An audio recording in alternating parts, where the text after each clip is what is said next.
Dodgers. 14, 13, 12, 11, 10, 9, 8, 7, 6, 5, 4, 3, 2, 1, 0.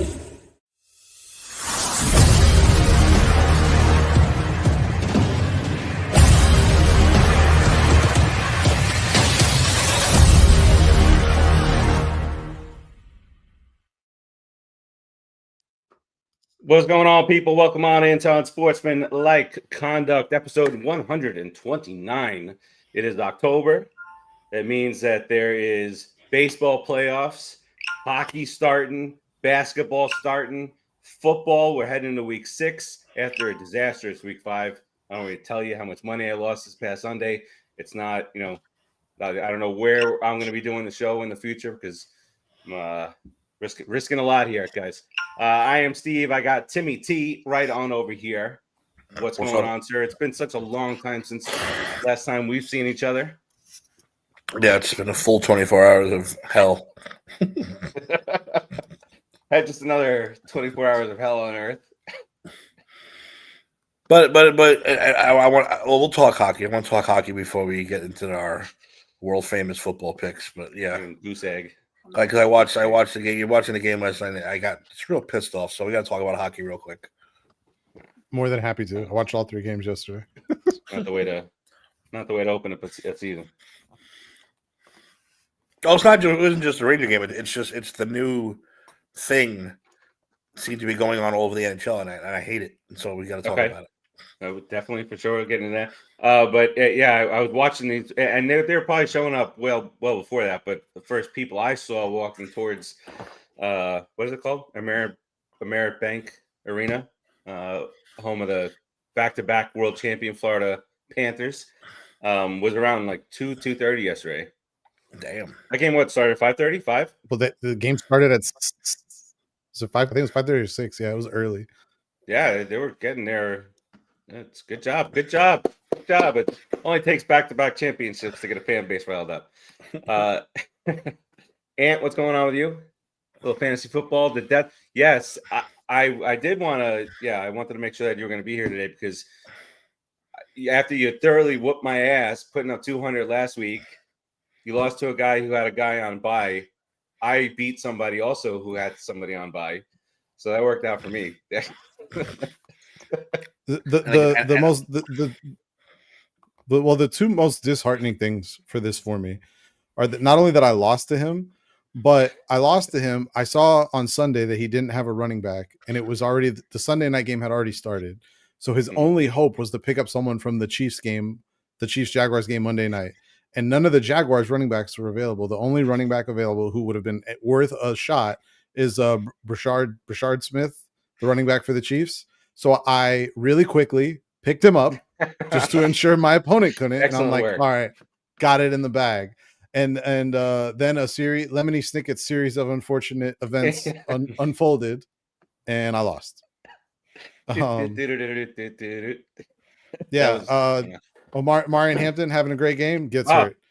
Jordan Mason. Yeah, well, that's in my old league. I told you I have him in another league. So he's out in that same league. Justin Jefferson's on bye. Fuck fantasy. I have like 4 different things I could bring up that are like the difference in me winning and losing. Like Amarian Hampton gets hurt, Jordan Mason has a fumble, Amari DeMarcado fumbles as he's going across the goal line. It would have been like a 20-point play in this league. I would have blown this dude out. It's not even a fumble though. It wasn't a fumble. He crossed the line. I don't get me started. I was so pissed Touchdown. off. I'm watching the replay and I'm like, cross the plane. I'm watching the replay and I'm like, that ball is across the line. Not more people were talking about it. And then this morning, I don't remember. It was one of the guys from Get Up. I can't think of his name. The skinny guy, Dominique Foxworth. He was like, I'm not even mad about it. That was a touchdown. He crossed he had control as he was crossing. That's what I thought as it happened because, of course, the Cardinals were in every single parlay across America. The Titans, and then you're feeling real great about shit because look at that score. And then Cam brings him back. From the U. From the U. All right. We'll get into some more of that stuff. We'll get into a little bit of hockey. Timmy's got some stuff that he wants to talk about. We'll get into Wacky Week 5. We got a new segment. Timmy's the creativity is flowing. What do you want to let Anthony know what your new segment is? After the opening. After the opening. Yeah, that's a tease. You see how you do that? All right, let's do it. The Florida Panthers win their second consecutive Stanley Cup. For the first time, the NBA champion resides in Oklahoma City. Start the party, Los Angeles! Your Dodgers have won the World Series! You are dealing with the best in the world! Acknowledge me.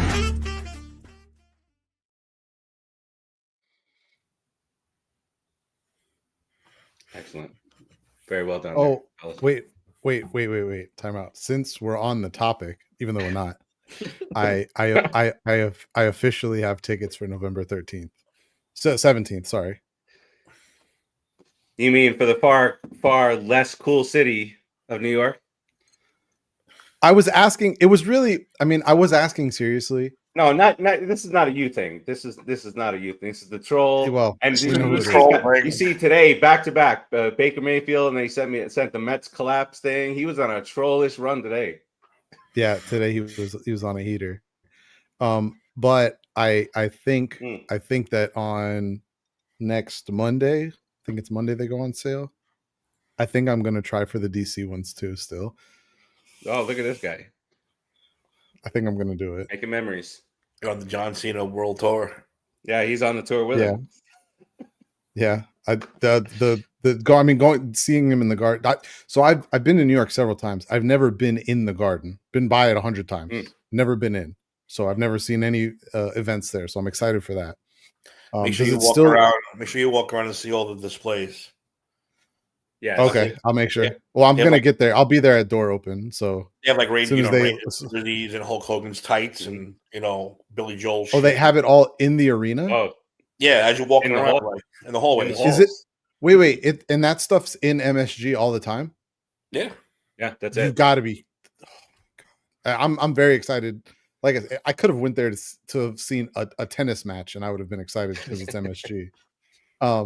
So obviously I'm excited. It's overrated, Ant. It's overrated. Overrated. I don't agree with the world's most famous arena. Yeah, I don't agree with that. Because I think certain sporting venues, and granted, there's still several I have to go to I haven't been to yet, but like the one I'll compare it to is like when I went to Wrigley Field.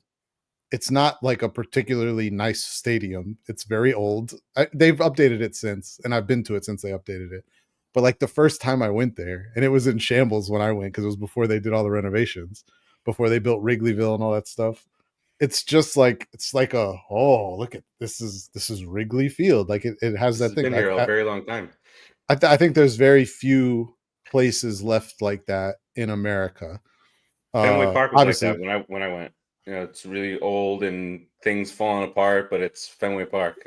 Fenway's like that. I will forever regret that I never got to go to the actual Yankee Stadium, not what they have now. I'm sure it's a beautiful stadium, but it's not Yankees. It's not. I wanted to go to Yankee Stadium, and I still can't believe they tore it down. I'm very shocked by that. Should have been a museum. Put a top on it, make it a museum. People would have been paying through the nose on a regular basis to go there. No, it's true. I'm not even a Yankees. I don't even like the Yankees, but it's true. I would have paid. It was falling apart. They had to play at Shea Stadium. They had to replace the park they took over. They had to replace it, so that's what they did. You can go see the facade. The thing is there with the home plate marker. Yeah, they have that. They have that where the old Turner Field used to be in Atlanta too. It's not the same. Fuck Turner Field. They have. Well, for Turner Field, they have it because it was in the parking lot of the Braves' previous stadium. They had the full diamond with the outfield wall all in the parking lot, and they also had the location of where Hank Aaron's record-breaking home run landed. So that was kind of cool. But that's need a little refill here. That's all for not now. Yeah, I'm not doing that. I'm not doing that tonight. 5-9, and I picked the Jets to win. I'm like, I saw that, and I'm like, what the fuck? You sent that list, and I saw the Jets on, and I'm like, this has got to be a typo. There's no shot I picked. I was like, well, shit, maybe because I'm known to make a mistake or two. So I went back and I looked. I was like, all right, good. Second week in a row, I drank while we did the show, and the second week in a row, I did completely different picks from my weekly picks in my picks league that I do. I'm like, what the Second fuck am week I in a doing? row. This is my 129th straight episode of drinking. All right, let's start with hockey. Yesterday, the puck dropped. Had 3 games going, including the champs against the Chicago here. Rangers laid an egg at the Garden against the Penguins. And what was the third game? Colorado, LA. Mm-hmm. Yep. All right, Timmy, floor is yours, or the ice is yours. Because again, you see it more often. We're sitting here watching the game. There's 2:22 to go, and they pull Shesterkin. Mm-hmm. Why are we pulling the goalie when it was 1-0, right? 1-0 with 2.5 minutes left, and this seems to be going on a lot the last couple of years. Pulling them way too early. So what happened? They turned the freaking puck over 10 seconds later. It's 2-0, Mm-hmm. and that's the game. That's and then the game 3-0. right there. Boom. Yep. So I don't understand why this is a thing now. Like why it happened so quick too. It was so as soon as Shesterkin got to the bench, turnover, goal. I was like, oh, that's okay. Don't have to watch the last 3 minutes of this. I know. I hate you like that guy. Back in my day, we didn't pull the goal until there was at least a minute left. It's like now it's like 2.5, 3 minutes. We better pull that guy and get that goal. No, you don't do that shit. So that's my just one little rant. I don't understand why this is becoming a thing. Because I've noticed it happening a lot more. It's an analytics thing, and they and that's what I was going to say. Is it that? It's an analytics thing. It's an analytics. That's what started it. It started like 3 or 4 years ago, where you started seeing teams do. Last year you had teams down 2-0, 3-1 with like 6 minutes left, and like pull the goalie. But that's the quickest. But in hockey, the quickest analytical chain, like if you go by analytics, that could reverse on you real quick. So even going by analytics and the statistics and what happens in XYZ scenario, as soon as you turn the puck over, it could be halfway into the net by then. No, but hockey is the only sport where the goalie's getting pulled. You could launch the puck from the other side of the goddamn rink, and you lose. It'll go in, and you lose. It doesn't make any sense. Yeah, I thought it. Yeah, and I thought they were actually getting a little bit of momentum going when they did it, which is what surprised me. They just had like a long possession in the ozone, and then the Pittsburgh cleared, and then as soon as they got possession back after the clear, I see Shesterkin skating to the bench, and I'm like, oh, okay, I guess we're doing this. 10 seconds later, the guy fucking walks in with a goal. I'm not even sure Shesterkin got both blades off the ice when they turned the puck over. That's how quick it happened. I couldn't believe it. It was horrible, and I don't understand why this becoming. I hate. I mean, we were just talking about the. I'm tired of analytics. I'm tired of computers deciding things. Go out and fucking play the game, man.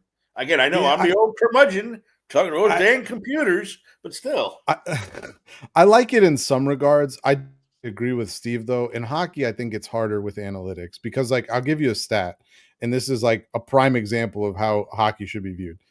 Last season, the Predators had the worst shooting percentage as a team in all of hockey, the worst, and they ranked 30th in goals scored. Right, so lowest shooting percentage, 30th in goals scored. If their shooting percentage had just been league average, they go from the 30th highest scoring team to the 6th highest scoring team. It would have been a 60-something goal difference. And you're talking about them going from the third worst offense in hockey to one of the 6 best, just like that. And then you look at and I know some websites track it, they call it like a puck luck stat. And those stats, like, I've looked into them and I get what they're doing, but it does tell you, like, hockey, it's very much skill based. I'm not trying to say it isn't, but puck luck is a real thing. That puck will take some funny bounces on you, that you're going to have shots that ricochet off someone's left toe and somehow go a weird angle and get in Yeah, I agree completely. When it comes to hockey, I would say pull back on the analytics. In other sports, I'll disagree. I do think analytics have ruined basketball. It is so difficult to watch a basketball game now. I can't. It's tough. It's dude. It's pass, 3-pointer, pass, 3-pointer, pass, another 3-pointer, and it's just like that. We were talking baseball. You got a guy pitching the game of his life. Oh, Jesus Christ, he's at 99. You got to better start warming up the guy and pulling him. Oh, in baseball, I firmly, and I've said this on this show, and I believe that this is 1,000%, not even on analytics, 1,000% on the owners babying their investments and saying, oh no, this guy shouldn't go another inning because we might lose him for the year. Up, down. Hey, he's got too many up downs now. Let's take him out of the game. What about like Timmy? Like you said, I think it was before the show started.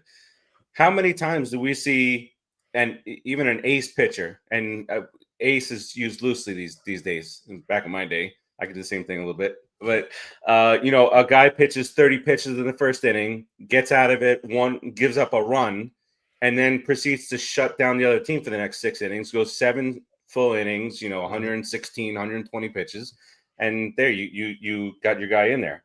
But no, it's now they have a bad first inning. Oh, we better get the warm up. So yeah, get the bullpen going because the guy just threw 30 pitches in the first. You don't know how the guy's going to react to the next 2 innings. You don't know. The computer doesn't know your newfangled computers. It's so ridiculous. See, but then there's that. But then you want the managers to take the actually manage the game and feel for the game and use your guys, and then you got stuff like that backfires. Like, and I'll bring up Matt Harvey, put me back out there, then gives up the lead in the World Series, and then you lose the World Series, and then the manager gets blamed for not following analytics. And then the manager has this whole big, especially an old-fashioned guy like Terry Collins, got this whole board full of numbers. He's like, what the fuck you want me to do with that? Well, here, I pulled something up, and I'm going to share this, and we can move on after this. So for baseball, I'm just going to go from 91 on, and I'm going to give you the innings pitched leaders by league by year, okay? And notice some of the names. And if we can, I know some of us remember these pitchers in these seasons and how good they were. So 91, Greg Maddux in the National League, Roger Clemens in the American League. I don't think Roger's in the Hall of Fame still, which is a joke, which is why the Baseball Hall of Fame is a sham. But yeah, that's 2 of the best pitchers of all time. He's too angry for the Hall of Fame, buddy. Too angry. 200. Well, he is an angry man, but still, it doesn't change the fact that he was one of the greatest pitchers that's ever played. Started bat up in the Hall of Fame too. 263 innings from Maddux, 271 from Clemens. Yeah. So the change is in 2019. Yeah, 2019 is when the dip really happened. 2019, you had Strasburg at 200, Verlander at 223. Since then, no one has cracked. Fell off. So yeah, well, he didn't throw a ton of innings though. Still too much. He only threw over 200. That was the only season he eclipsed 200 innings. You see, but then in his career, the owners that sign, these guys. I lied. One other time. Will point at things like that and say, "Hey, look, we pushed this guy, and we lost, 7 years of him being a great pitcher for us." You know what I really think it is? I really think it's that these owners are trying to suppress contract value by not allowing you to put up as much stats. But that's the story. Because now, think about it. Think about it. Once all these pitchers are not going 5 innings anymore, and 5 innings is the cutoff for getting a win or a loss, a decision in the game. We're going to be looking in 5 years that threshold will either be 4 innings, or it'll be the scorer's decision to say, okay, this is the guy who pitched the best, and this is the guy who's going to get the victory today. You can't put that as a scorer's decision. You can't. No. You can't. There's too much. There's too much gambling tied to it. There's too much fantasy sports that you cannot do that. It cannot be up to a person. There has to be. There is an instance, and I can't think of it, where it's the official scorer's decision to give the win to a pitcher. I'll look that up later. But there is a certain instance in which that is the case. But yeah, you're 1,000% right. But they have to. It's going to have to change because the game's changing, and the owners are letting it. Listen, like the old days when the players were treated like indentured servants, it was way better back then. Pitch to Johan ratings Santana. Get us are that up, fucking though. no hitter, you son of a bitch. Yeah, you're every other day. But see, but that's what I don't understand. If you're gonna let them throw less pitches, why don't they pitch more often? That doesn't make not any even sense. that. No, they're going to six-man rotations, 4 innings apiece. But if you're, that's what I'm saying. It makes no sense. Like if you're gonna say, okay, you can only give us 3 or 4 innings, then fuck, you should be pitching every 3rd day, not every 7th day. What that? Once a week? You should be pitching twice a week if you're only gonna be 3 innings. Yeah, you know, and it makes no sense to me. I don't like it. I don't agree with it. I think you could probably, aside from the fact that everyone and their mother throws 102 now, which is just insane. Just every pitcher is 102 with the nastiest breaking pitch you've ever seen. Mm-hmm. But yeah, 96 mile an hour splitters, 98 mile an hour sliders. All right, baseball games that have already concluded for the day. The Cubs won, so they do not get eliminated. Put up 3 runs in the first inning, beat the Brewers 4-3. Tigers, they tie up that series 2-2 with Skubal set for Game 5. Got that lined up perfectly for them and what they want. Let's go Dodgers. Go Dodgers. Dodgers and the Phillies going middle of the second. This could be a sweep. Be very enjoyable for me. I will smile. I will sleep well. If the Phillies lose again, get swept tonight. The other game is the Blue Jays and the Yankees. Blue Jays up 4-1. That's in the bottom of the 7th. I don't know what Aaron Judge and Vlad Guerrero are eating or drinking, but they're just insane in the series. They're batting like 600. OPS is like 2,000. And it's not helping. Well, not the Yankee side anyway. No. Well, they have like four. They have like 4 guys in their lineup that aren't hitting under 200. Yeah, but that's the normal these days. That's the normal these days. Grish is hitting 148, Stanton's hitting 160, and Jazz is hitting 182. That's not even counting Volpe. Back in my Jazz day, did have a big home run yesterday, though. Chisholm hit he hit the go-ahead home run yesterday. Back in my day, 260, you were a failure. Now 260 is like awesome. Yeah, you win a batting title at 265. Actually, Trey Turner won the batting title with his lowest career batting average, I think 304. Lowest career batting. What the hell doesn't make sense?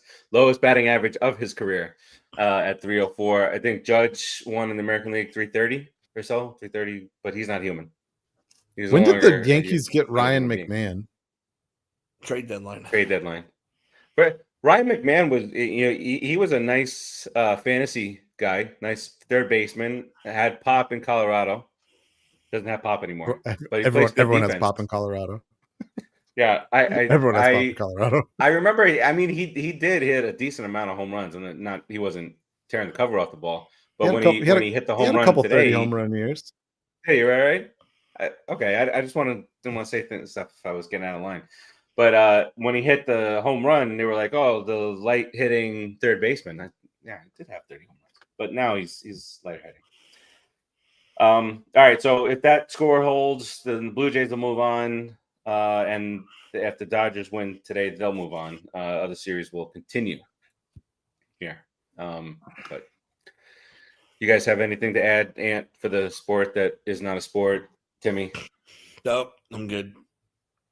I just want to make an official announcement that if things keep trending the way they're trending with the Miami Dolphins, they are soon to become the Miami Marlins to me. So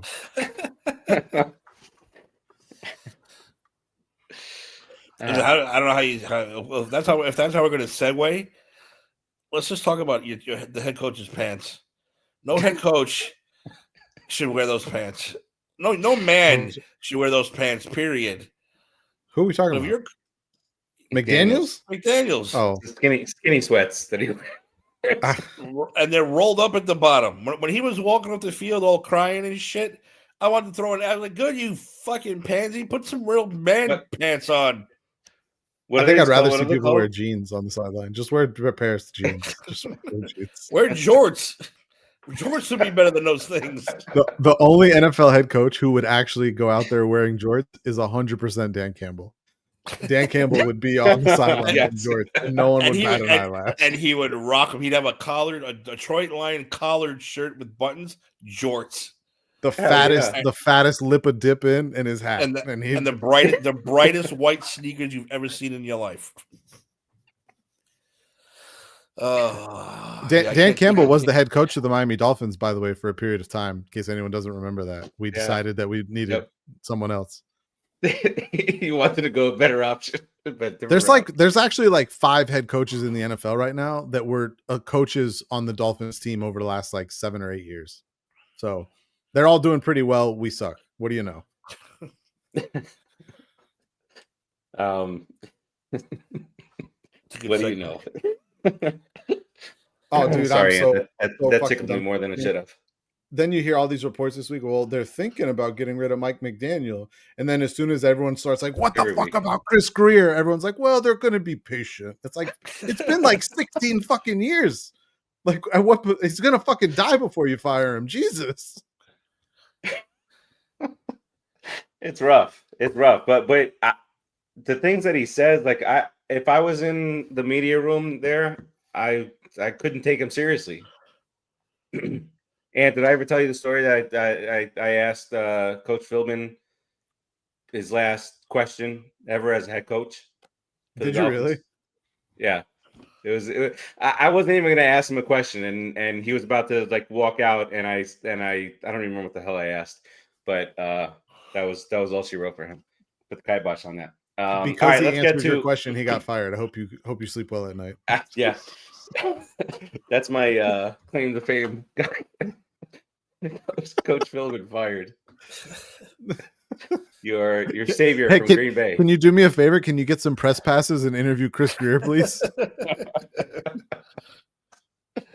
All right. That'll be our new weapon. Just send Farace in there, ask a question. Yeah. Timmy's like, "Hey, get up there and go talk to Dayball." Yeah, go talk to Dayball for a while.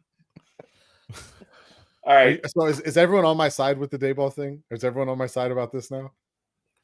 We're firing. Well, he cannot be your guy with Dart. He can't. We said yesterday on We Stomped You Out that he's gone either way. I mean, if aren't you sure about that? Yeah, you have to, because if you're going to judge on a couple of different things, unless Dart took a step back last week, it's rookie shit, whatever. He played well the previous week. If he plays well, then I'm a little scared that they might keep him on.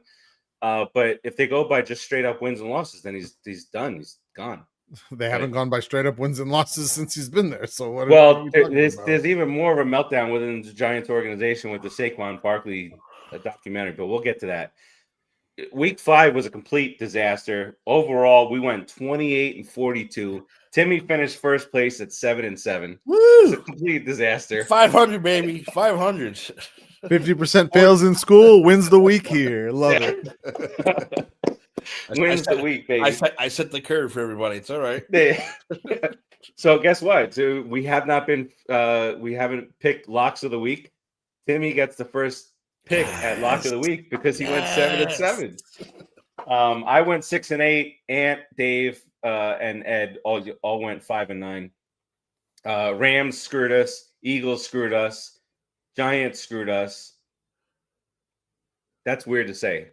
I felt like I was reading it wrong when I said the Giants screwed us, because we all went with the Giants. Cardinals really fucked us, fucked me, and fucking money. Chargers, Bills, Chiefs. What the fuck happened in week 5? This is a horrible week. All right. Let me pull this up and we'll talk through some of these. But 49ers were the first one on Thursday, figuring out somehow a way to win. Can't really explain it. Ant, I know this is your second favorite team. Is it just because Purdy's out to continue to win? The $260 million quarterback that's getting outplayed by Mac fucking Jones. They're like, we Mac Jones. We paid all his money for Brock Purdy. Thank God we have Mac Jones. Yeah, no, this is what the Niners do. This is what the Niners do. 4-1. They'll trade Brock Purdy for like a 4th round pick in the offseason and eat $1 billion in dead cap. Mac Jones will be good for 12 games and then he'll be horrible again. He'll turn into a pumpkin. I'll get his leg broken. One or the other. Yeah, this is Kyle Shanahan. This is how he makes his bed. Yeah. All right. We won't spend too much more time on that. Getting in the Sunday games, we'll start because I'm looking on my ESPN and it's the Giants are first, so we could talk about that really quick first. If you want more in depth, go back and watch our episode. We stomped you out from yesterday, but Giants obviously turned in a shit fest on Sunday against the Saints. 5 straight turnovers. I don't know how you do it, but the Giants did it. 2 picks, 3 fumbles, and a partridge in a pear tree. And I mean, Timmy and I have already spoken about that game ad nauseum. Any thoughts on it? On the Giants, Saints. Fire Dayball. I've been saying it. Do you guys got to get rid of that guy? And you should get rid of Shane, however the fuck you say his name while you're at it. Well, do you know what's going on with the Saquon documentary? I read some of the comments. I haven't watched it or anything like that, but I did read the comments about how he requested a trade. And Prime Video did it perfectly. They're gonna release it tomorrow ahead of the Eagles Giants game. Bring up that drama, dial that shit up a notch.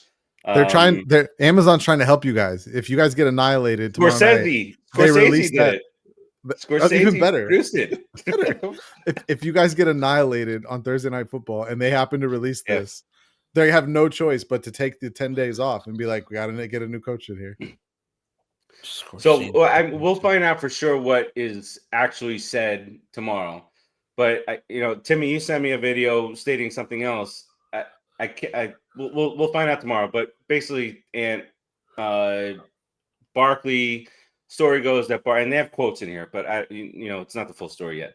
I want to run something by you really quickly. That's what he did. He called John Mara, the owner, to speak to him. I've just seen the offer. I talked it over with my agent. Once again, I appreciate it, but I brought this up to Shane, a couple times, and he kind of declined me. He said ownership won't allow it, and that's the asking for a trade. It's obviously clear I don't think we're going to get to a place where we can agree on a deal. So would you allow for me permission to seek a trade? And Mara said, nah, Saquon, I'm not going to do that. That makes no sense for us. And to be honest with you, it's not going to be in your long-term best interest to do that a year later when the Super Bowl. There is no way that I would allow them to trade you at this point. No, I'm just being honest with you. Okay, I appreciate that. And then that's what Barkley said, obviously. And then Mara finished it up by saying, you're just too valuable to this franchise. So valuable, they wouldn't give him a contract. Got it. Okay. No, they offered him 3. Well, they offered him. It was declined. And there's more. I mean, the timeline it will feature on the documentary too. But Shane knew, based on this, Shane knew that Saquon wanted to be traded because they weren't going to get to a deal. And he should have obliged, or at least try to get the ball rolling, because then you just let him walk for nothing, and a complete embarrassment. Like that would have saved the embarrassment of Hard Knocks too. I'm going to lose sleep if he goes to Philadelphia. He's not going to go there. Well, he went there, won a Super Bowl, asked for a trade in which we could have gotten something for him. Didn't he win Offensive Player of the Year last year too? Yeah, and to further screw me. He went over on the only time that I went under on his yards total. I was serious. Did he win it last year? I thought he did, but I don't even remember. I'm pulling it up. Okay, that's what I thought. Yeah, he did win it. MVP is the quarterback award. Offensive Player of the Year is the skill position award, or the non-quarterback award, unless you're Patrick Mahomes in 2018. Yeah, and apparently there's more, there's more quotes, but would rather see it. It's principle. It's just the principle of it. I would have signed for 10 million, 11 million if they would have operated a whole different way. We'll see. We'll see what the documentary holds tomorrow. I wonder if he's going to elaborate on that, on what a whole different way actually means. Mm-hmm. Yeah, because that's a lie. They offered him that with the incentives, and he turned it down 3 different times. With what he'd proven for the team, they shouldn't be offering him an incentive-laden deal. They should have gave him some guarantees. No, but at that time, with the running back market the way it was, I don't think anything was wrong what they were offering him. Well, now it exploded because of last year. Now the running backs, back up again.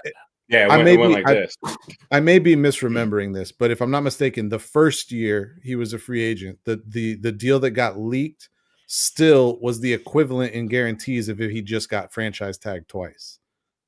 All right, so and I don't know if this is going to come, if what side this was on, but it said it was revealed in the documentary that Saquon was offered $11.5 million per season, $23 million guarantee on a deal from the Giants before the July 23 deadline. His deal with the Eagles is for 33. That's what I'm saying. 2023. Yeah. I well, he declined it and he got more. So he gambled. And then after signing with the Eagles, Barkley received a text message from Mara. I am sick about losing you, but I understand and respect your decision. We appreciate everything you've done for this franchise. You've been a class act. Wish you and your family nothing but the best. A class act that's because they can trade for a couple of years. But I know that, Timmy, but you think about other guys who've been out there that request a trade and then they're in the locker room saying, yeah, I want to be traded, and they're making it a big deal in the locker room. And I find it so crazy that the trade request was not somehow leaked out there. And I give a little bit of credit to Saquon for that, because other guys out there, they'll be out there. No, I'm not saying that. I'm just saying, especially, the troll, all about fucking the Hard Knocks. Look at the Hard Knocks thing so seriously, and I'm going to be happy. I'm going to feel vindicated that I'm the only one that saw what Joe Shane was seeing. He did not want to sign Barkley because he knew what was going on behind the scenes, and he kept trying. We offered you 3 deals. He turned them all down. So he had it. He had it up to here with the guy. He didn't want nothing to do with the guy. He should have found a way. He should have found a way. For me, he should have found a way to trade him. So that's Mara's fault. That's Mara then. Now you got to blame Mara for this. We'll see what is said in the documentary. But he said that he went to Shane twice to ask for a trade, and he said no. But if Mara won't allow it, and then Mara ultimately said no again. Yeah, that's what I'm saying. So it's not really Joe. Somebody should have traded him. Yeah, they do it. Like that should have happened. Not defending Joe Shane. He should go too, because the guy's only had 1 good draft in fucking 5 years. But what I'm saying is, I don't think the Hard Knocks is. I think if what we're saying is true after this documentary, then I don't blame Joe Shane, because he was probably had it up to here with Saquon and this and that. And he's probably like, go ahead, walk. I'm done with you. I'm done with this whole situation. So he's probably annoyed. Yeah. All right. We'll see tomorrow. Good job, Brian. All right. Vikings, Browns. That was that London game. Colts whoop up on the Raiders. 40-6. They moved to 4-1. Geno Smith just terrible. 9 picks now through the first 5 games. It's the real Geno. Please step up. He finally stood up again. Reverting back. Cowboys whooped up on the Jets. Jets now fall to 0-5. Nothing really there. Broncos, Eagles. Let's go Broncos. Eagles. They I heard this morning that they had a meeting between Hurts and Barkley and AJ Brown. Just a meeting of the minds. They said nothing bad going on there. Cover up. But they're not utilizing that offense. And we talked about this for weeks. The offense is not there, but they're 4-1. But the offense was still not clicking again, and the Broncos figured out a way to beat them. Yeah, I think the Broncos got away with a win there. There was a couple of I'm not blaming the officials. The Eagles, you should never let the game come down to an official. So I'm not trying to give any excuses. They got some favorable calls, but the Eagles offense continues to look like they've looked all season. They did they had season high in passing yards. I think Hurts threw for like 240 is most of the year, high mark of the year. But yeah, they're in shambles. And there was a comment in a video I saw on the Barkley wheel route touchdown where Saquon Barkley is literally saying that play wasn't even in the playbook, which I have a ton of questions about that because you have one of the most athletic running backs in football and you're not giving him wheel routes. Like it's the most common. It's the easiest way to get your running back in open space, especially a running back that's as dynamic as him. So if that's not in your playbook, God, I have questions. What the fuck is in there? Jesus, like, what are you doing? Tush pushes every page. Tush push. Now fake tush push. I mean, I think something that we do have to take into account. This is the third year in a row they've had a different OC, if I'm not mistaken. Is that right? Because they have another play caller this year compared to last year. I think it was three in a row. Or it might even be further back than that because Steichen. Yeah, I think it's four actually because Steichen left and then they rotated a couple times. So yeah, I have some questions about the play calling. I said this last week and I'm not really changing my stance on it. I still think they're the scariest team in football. They're 4-1. Their offense has been complete dog shit, and the offense will get going. There's way too much talent for it not to. And that's kind of scary to think about. The defense has been solid pretty much through and through. I thought the defense looked good last week. On the flip side of this, Denver, someone had them winning the AFC this year, and with the AFC looking kind of wide open, just throwing that out there. And I won't mention my other picks that are looking great, even though I verbally said I was going to bail on them. Liam Cohen leading odds better for Coach of the Year right now. Hey, I may have said something, but what's on paper is what matters. And what's on paper is after week one. I'm out on the Jags. I don't know what I was thinking. I said Liam Cohen. Liam Cohen's going to win Coach of the Year. Not for the reasons I thought it would be. Trevor Lawrence's ass, but hey, throw it to the chest. Trevor Lawrence is bad, but Liam Cohen might actually be a really good coach. Which not really a change course, but can we take a second to think about what the Bucs have done with offensive coordinators over the last 4 years? This is the fourth year in a row they've had a different offensive coordinator, and it's about to be the fourth year in a row they have a top 10 offense. And that's all better than the Eagles. Their offense has been incredible. Oh my God. No Mike Evans too this past week? Emeka Egbuka. Legit. Ohio State. Did you guys see Gronk trying to pronounce his name? Yeah. All right, let's get through. Let's continue to go through week 5. Not to beat a dead horse, we don't have to go there. Dolphins lose to the Panthers. Biggest comeback in Panthers history. No way. Is it really? I think so. I think that I saw the coach up in front saying that it was biggest, maybe second. It was one of the biggest somethings. And Anthony always makes me second guess myself because I'll say something and be like, "No way, it's impossible." That I'll be like, "Damn, maybe I am." What was it? It's tied. It's tied for the biggest So they've come back from 17 points 3 other times. But it ties the franchise record, largest comeback win. Wow. Go Dolphins. Let's go, baby. Oh, and don't feel bad. Well, everyone's like, watch the Giants game every single game. That's never happened before. That's never happened before. But you guys have a quarterback you can at least have faith in going forward. Like, you guys have decent players on your offensive line. I don't even know who the fuck's starting on the offensive line anymore. Everyone's hurt. I don't know any. Here's what I know. The Dolphins took a player at 12 or 13th overall that was graded out as a second-round pick, interior defensive lineman Kenneth Grant. I actually thought Kenneth Grant would be a pretty good stopper. I didn't think he had any pass rush abilities. I'm right because he hasn't had any QB pressures. He is currently graded out as PFF's worst interior defensive lineman. That was their first-round pick. In the second round, they traded up to draft an offensive guard who was, again, graded in the 3rd to 4th round range. They traded a second-round pick and a 4th round pick, an early 4th round pick at that, to trade up to get this guy. He is graded out as the worst interior offensive lineman in all of football through 5 weeks. So Chris Greer, baby, here we go.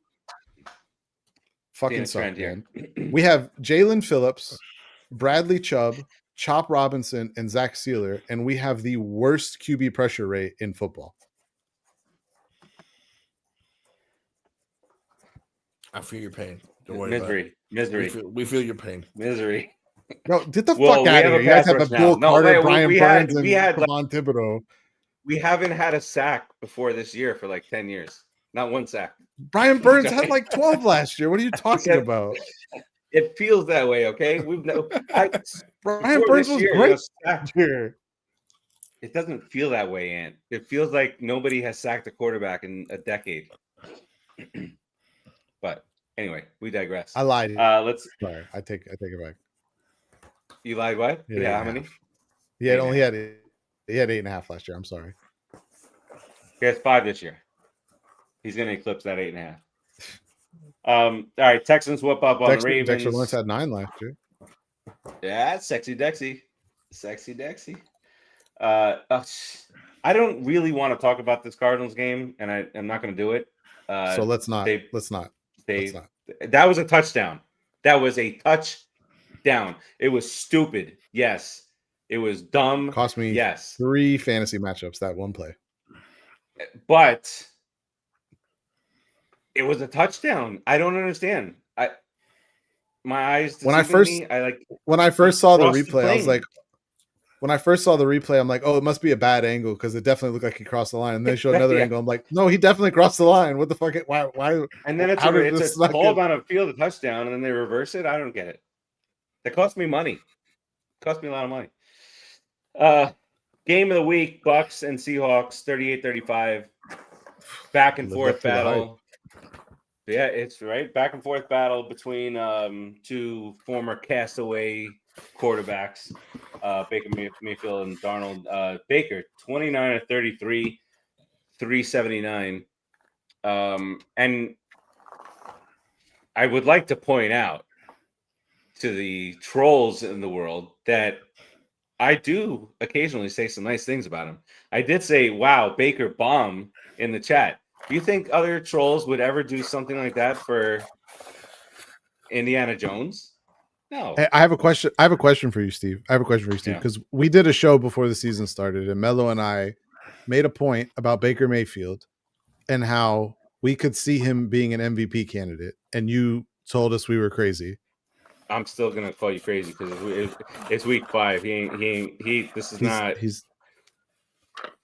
you want to know? Do you want to know the odds currently? Yeah. Because tell me the odds with Shedeur Sanders being the number 1 pick in the draft. Josh Allen is first in odds at plus 125. Patrick Mahomes is second at plus 425. I don't know why anyone would bet that right now. That's insane. Baker Mayfield is third at plus 850, and that is actually a tremendous deal right now because if they could probably get like a 1 seed in the NFC or like a 2 seed maybe. If they do that and he just keeps playing like he's playing, he's gonna win MVP. Playing like he's playing in the fourth quarter. This was his complete game. Just playing like he's playing. He's four fourth quarter comebacks in one season, averaging 300 plus yards. That's exactly what I said. 1 interception through 5 games, and that was in the fourth quarter. But the 1 interception is for the whole game, not just the fourth quarter. He threw the pick in the fourth quarter. He only has 1 on the season. It's the only one he's thrown. It lost the game. It lost the game. It didn't. Wait, is this something that I have to go back and check? Were you drinking during the game too? No. Please tell me how he did in weeks 1 through 4, though. If we want to talk about one play in one game, please tell me about the plays in the other 4. Wait. I feel like I'm talking to Dave right now. No. He played mediocre 1 through 3. Okay. He played mediocre 1 through 3, and he pulled it out in the fourth quarter. I give him all the credit in the world, but he's not going to be the MVP. They were talking about Daniel Jones in the MVP conversation this morning. And he's not going to be the MVP. He's fourth in odds, by the way, in case you were wondering. Daniel Jones? No, I lied. He's further down the list. Oh. He's plus 2,500. Jordan Love is somehow still fourth. I'm putting $1 on Daniel Jones tomorrow. You'll get 25 if you win. That's what I'm saying. It's worth it. I'm gonna put $1 on everyone just for the hell of it. They're all plus odds, so I mean, if you hit the right ones, you're gonna. Yeah, it's been really good. Right. I don't know what else. I think we should move on to my new segment. Let's do it. Let's do the segment, which you didn't come back in after the tease, but tease lasted a long time. So we had to get the show going. You want to keep it to a tight 90. Tight 90. Tight. No. And I was talking about I have a segment that I wanted to call, and I'm naming it after I was watching Donnie Brasco, and I want to call this segment Great movie. Fugazi, fantastic. Fugazi, or A Beautiful Thing, and it's very simple. Through the first 5 weeks, we have teams. We don't know which way they're leading, so I want to ask you guys about certain teams. Like we'll talk about Philadelphia first. It's the first one. Are they Fugazi? Which, if in case anyone watching doesn't know what that means, it's fake. Or are they a beautiful Fugazi? It's a whoosy, it's a whatsy. Exactly. Or are they a beautiful thing? So I know you're going to say Philly is for real, right? Yep. So now he's I like that. See, it popped up already. Yeah? I just like seeing Fugazi on screen. It makes me laugh. All right, so Fugazi or A Beautiful Thing, Indianapolis Colts. Are they really? Do you think, as of right now, an AFC contender? I'm gonna say, as it stands right now, they're looking like a complete team. Indiana Jones is making really good throws out there. We talked about this touched on it a little bit yesterday, and this morning, who was Marcus? I don't remember who it was, but he said, "Oh, I don't trust Daniel Jones in the playoffs." And somebody else brought up his best game ever, almost, was the playoff game. So we'll see. I don't know. I think if health stays, if everybody stays healthy, I do think that they can make some noise, especially with the Ravens kind of falling back a little bit. I think they can make some noise. And what do you think? Defensively, they've been vastly improved, and I think that has a lot more to do with how good they've been. I'm not trying to discount how Daniel Jones has played. I just, it's something that needs to be talked about. They've been really good defensively. The division's not good. So in terms of, are they an AFC competitor? Like, do I think they could make an AFC title game, or do I think they can go to the Super Bowl?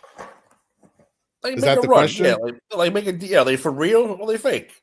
That doesn't have to be Super Bowl. No, it doesn't have to be Super Bowl. If the criteria run and playoffs and stuff, yeah. Yeah, if the criteria is not to be in the Super Bowl, then I do think they're a beautiful thing. Nice. Well, let's stay in that division then. I know what you're going to say. They've been a disappointment so far. The Houston Texans. Fugazi or A Beautiful Thing? But what part's the Fugazi? The fact that they've been bad, or that they're a competitor? I don't know. They've been bad. I mean, we all thought the Texans were going to be contenders last year and this year, and they've fallen off big time. All of a sudden, C.J. Stroud forgot how to play football. I guess I go first on this one. Go for it. So I am going to say I think that them being a bad team is Fugazi. I think they're better than their record says they are. And I think that's backed up by their point differential, which is near plus 50 right now. I know they blew out the Ravens, but they didn't beat them by 50. So the fact that they were 1-3 going into this game and still had a positive point differential, I think is something that the defense is good. The defense has been good. Maybe I'm wrong for betting on the offense turning it around, but I don't think that they're bad. So them being bad, I think, is Fugazi.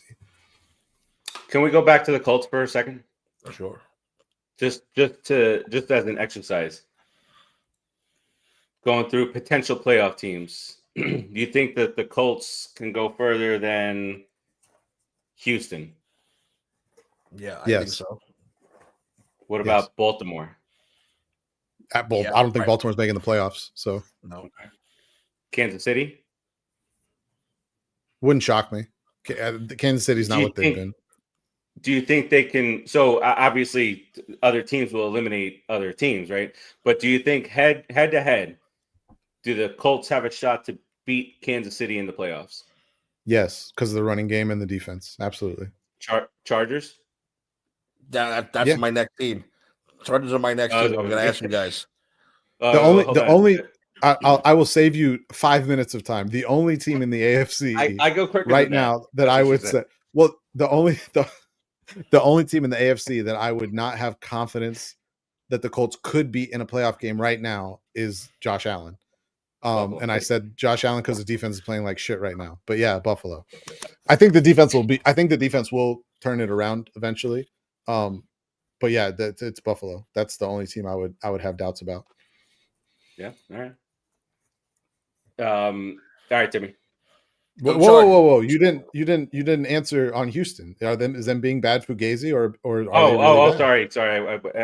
I think they are Fugazi bad. They're a better team than what they're showing right now. Okay, correct. Yeah. Hey, it's a Fugazi. Well, like we said, now the Chargers, they start out 3-0. Everyone's singing their praises. Now they've lost 2 straight. Fugazi or a beautiful thing? To the powerhouse NFC East, baby. I think you're seeing. Who then a week later turned the ball over 5 straight fucking times.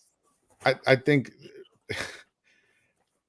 this season is a perfect example of why I don't understand why people give Justin Herbert so much shit. If his offensive line gives him any resemblance of time in the pocket, he's fantastic.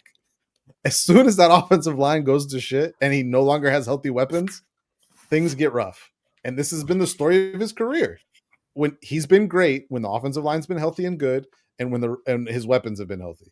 When those two things go south, yeah, his statistics go south. So do most quarterbacks when they don't have either of those things. So I think that they are a good team. However, I don't know if they're going to be able to overcome the injuries that are really starting to pile up on them in a big way. Yeah, the injuries are going to be a lot.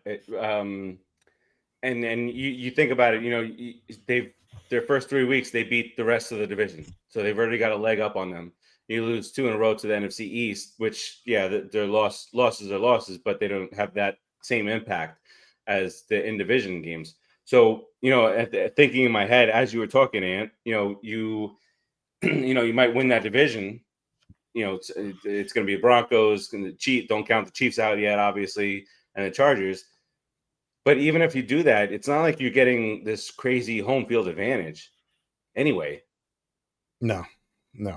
You'll have more road so fans they got in there. But tough, it seems like it does not matter what team they're playing. They could be playing the Portland Black Bears of Maine, and they'll have more fans there. A lot of people from Portland, Maine, in LA. Apparently, I feel like we say that every week when they play a new fan base. Like, wow, there's really a lot of people from Indianapolis here in LA. Yeah, I had no idea. Expansion Team XYZ. Brazil, yeah. Team Brazil comes here. Expansion. Holy shit! Who knew that there was so many people from Brazil in Los Angeles? Yankees. Who knew Guatemala had such a foothold in Los Angeles? Okay. Is there any more? Wait, is there any more Fugazis? The only NFC team. Steve's got to answer the Chargers one. Sorry. Oh, I'm sorry, guys. No, I buy into them. I think they'll be a beautiful thing until playoffs come around. I think they'll make the playoffs. I think they position themselves well, but I think they'll be a Fugazi playoff team. Do you know that? Oh, sorry. I just want to throw this out there. There's only 2 teams currently that are in playoff spots based on records right now in the entire NFL that don't have a positive point differential. Those 2 teams are the Los Angeles Chargers and the Pittsburgh Steelers. Those are the only 2 teams in football. The Pittsburgh Steelers are 3-1, but have a -2 point differential, which is absurd. Which again, that's a perfect team for this question. Are they Fugazi or are they a beautiful thing? Because you don't know you don't know what team you're going to get from week to week, even though they're 3-1. They are they are Fugazi in terms of they are actual AFC competitors. The defense hasn't been great, and the offense has been opportunistic. But I think Rodgers has played really well, but you're seeing the limitations of having a 42-year-old quarterback, and those are the things that ultimately I think they'll win. I think they have a really, really good chance to win the division, like a great chance to win the division. And you obviously didn't see the blockbuster trade that was pulled off by the Bengals yesterday. I was literally the next thing out of my mouth. Not even take these things into consideration. Literally the next thing I was going to say, that the only team in that division that could give them trouble is the Bengals, which feels weird to say because they've been atrocious for 3 weeks. But yeah, it's true. It's the Bengals. Listen to me. We're comfortable with Jake Browning. He's been here. He's going to do fine for us. Okay. So 73 interceptions later in 3 games. 58-year-old. So comfortable they traded for a 58-year-old who was also benched. By the way, he gets traded. Flacco gets traded, and Shedeur Sanders is still not named the backup quarterback. Did we talk? I don't remember if we talked name about that they're bringing up. Does it matter? Yeah, because it's funny. Does anyone else find it fun? Did we ever talk about the report about him? He didn't block it, but saying he didn't want to go to Baltimore when Baltimore called him and said they wanted to draft him. Yes, we did talk about it. Does he want to play? I don't know if you want. He didn't want to. He didn't. He didn't feel comfortable playing behind Lamar. Just for the record, he would be playing in his 3rd game of the season this coming Sunday had he allowed Baltimore to draft him. That's right. That's true. Now, getting back to the controversy in Cleveland over the backup quarterback. If the backup quarterback might be somebody on the practice squad. Oh, I know who it is. Say the name. You do. It's Bailey Zappi. Yes, it's the Zapper. And the Zapster might be the backup quarterback. Yeah, he's been on the practice squad for them all year. So yeah, I saw that they were talking about calling him up for game days to be the backup and still have Shedeur as the emergency, which is crazy. It's crazy. And then Deion Sanders was at his press conference, and they asked him, of course, about the trade. He said, "I don't give a damn about the Browns. I don't care. I don't care about the Browns." And then he said, "I love me some Shedeur Sanders." He said, "I care about Colorado. I don't care about no damn Browns." Politically correct answer. Not bad. Yeah. From which, by the way, best wishes goes out to him because I think there's some rumors going around that he might have some more blood clots in his leg. Didn't he lose some toes and stuff? Yeah, 3 toes on his 1 foot. Yeah, 3 toes, right? Yeah. So, and he's was limping around the field, and the reporter asked him about it. He says, "No, I'm not. I think I'm got more blood clots. I gotta go back to the doctor." So sucks, but all right. Any more for Fugazi? Well, the only team in the NFC, I think NFC is pretty much self-explanatory. We did the Eagles. The only other team I wanted to ask about was the 3-2 Seattle Seahawks. Yes, we know Sam Darnold's their quarterback, but I mean they're pulling out wins and they're looking good. So are they Fugazi? Or they're beautiful. No, but they're going through a little bit of what the Chargers are going through. They're banged up really bad right now. 41 in point differential, by the way. I love that stat. And by the way, I said it again before, but game of the week, Seahawks and I, you get towards that later time, and then you get the red zone is on, and things are starting. There are 3 games left, and they're warning you if we get down to 1 game, you're gonna have to go watch on your local channel or whatever. And that's going on, and then that stupid Arizona Cardinals cost me a lot of money. I don't know if I mentioned that yet. That's going through, but that was the game of the week. What a game that was, back and forth. The Ohio State receivers just balling all over the football field. Screw Ohio State, by the way. I agree, but it was great. But they do produce some great receivers. They're talented. All right, I put this up as a well, to answer your question, Timmy. Again, they're dealing with the injury bug, but I think they're for real. I think the Vikings might be kicking themselves right now. I obviously can't fast forward and go through the injury, but still, it's kind of like the Giants looking over at Daniel Jones, or the Browns looking over at Tampa.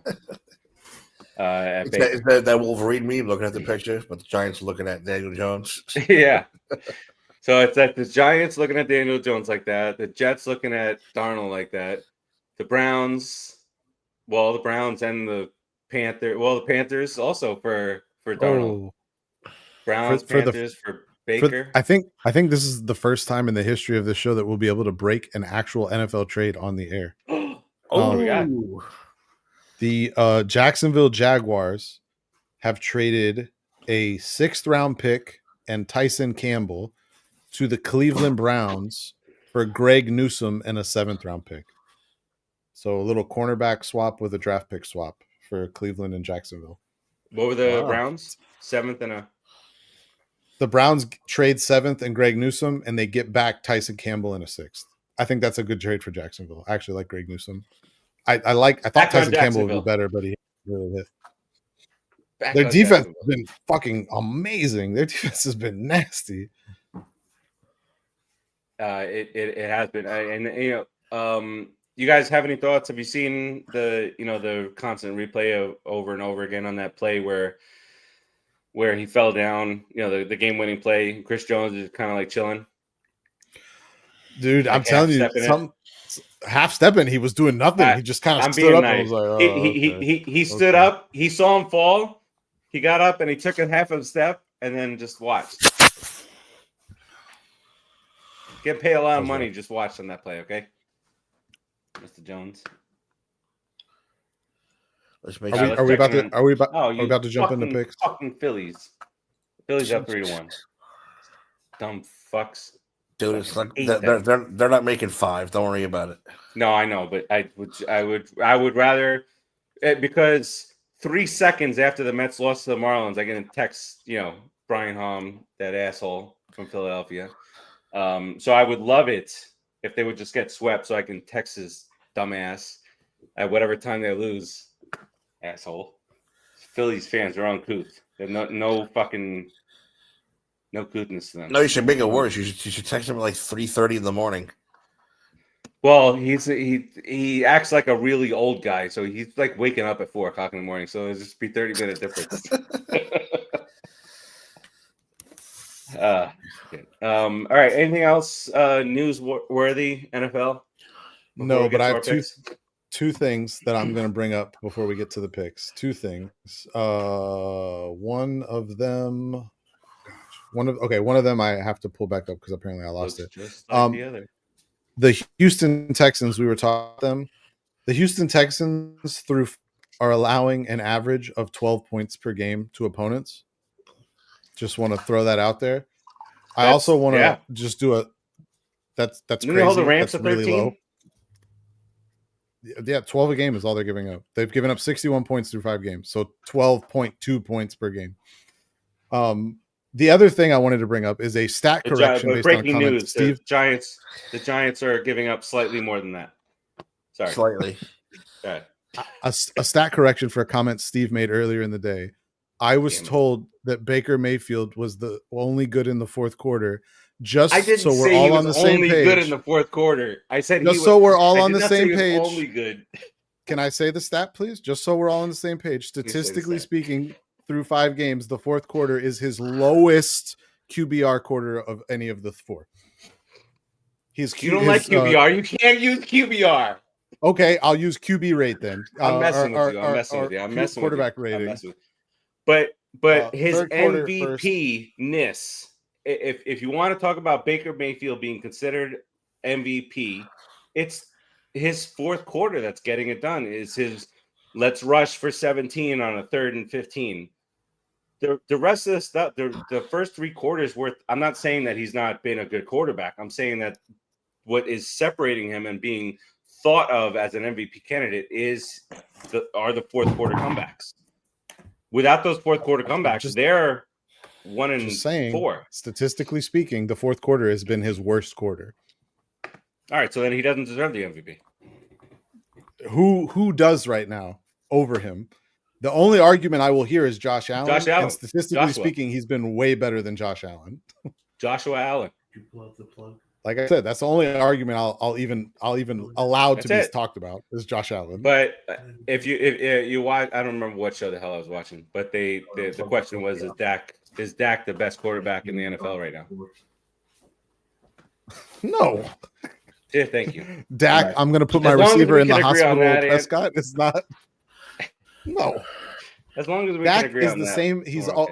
He is the same as that he is always. He's going to put up wonderful regular season stats. He does it all the time. But when a game matters or when a receiver needs to catch a ball and not get their head taken off, Dak is going to be there to prove you wrong. He'll be there, baby, right by your side. He still throws more hospital balls. Him and Trevor Lawrence, I swear to God, they're trying to kill someone. They're trying to get a player on their team killed. It's all right, let's do it. Our picks. Week 6 starts us off. And we said this yesterday and we stomped you out that we are getting this out of the fucking way. So Timmy and I and the rest of the Giants Nation could have a nice, relaxing Sunday.